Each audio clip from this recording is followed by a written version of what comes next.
Hello and welcome to the PC Security channel. Surprise, surprise, ransomware hits more hospitals, and it seems to be a targeted attack. The big news is that the hospitals ended up paying $50,000+ in order to get access to their files back, despite having backups, which you might think is insane. The reasoning they gave for this is that they needed to have their systems back online very quickly, and it would take days or even weeks to restore from backup. So ransom payment was the easier and quicker option. Now the sample in this case seems to be SamSam, which was seen earlier this year. I mean, there have been new variants coming out. I did try to get the ransomware to run on a VM, but it seems it does not want to encrypt my stuff because, again, the ransomware involved in the attack was a very specific variant.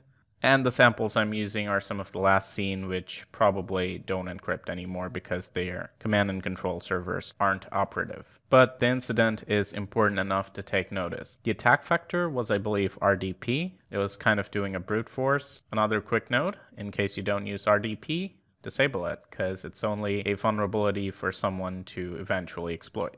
Here we can take a look at the ransom note.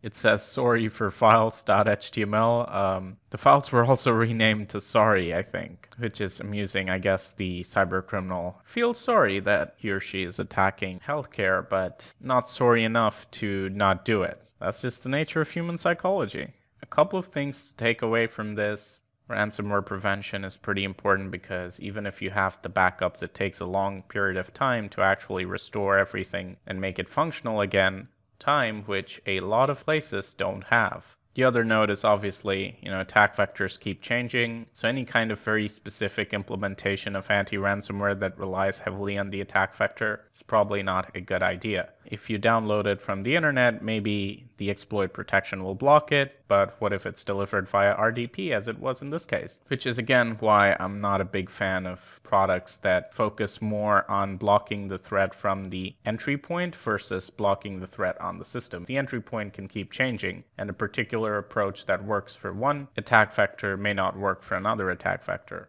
Whereas if you're blocking the ransomware itself and what it's doing on the system, doesn't matter how it's delivered, it gets blocked every time. So I hope you found this video informative and helpful. I'll be on vacation for the next week or so. I have a flight to catch, so I'll see you guys later. Thank you for watching, and as always, stay informed, stay secure.